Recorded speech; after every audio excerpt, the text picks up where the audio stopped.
cu negru, dar nu chiar negru, adică o să vedeți voi la final. Și na, am văzut că nimănui nu prea place ce posteze, dar eu măcar încerc. Ok, intrăm aici și de aici de la uniforme punem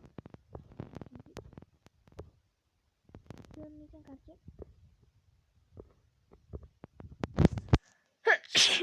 Îmi pare rău, chiar mi-a venit.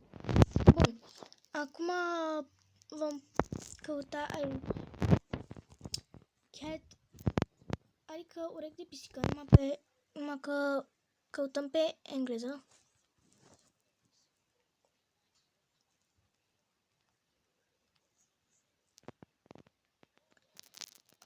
Așa, le vom pune pe acestea.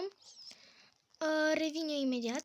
Căutăm la ochelarii aceștia hat. Bun. Iar acum la păr căutăm, stați, revin eu imediat.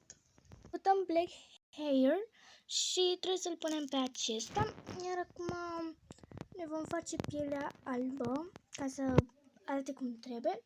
Și acesta e rezultatul. Revin cu mers. Și așa arată caracterul nostru complet.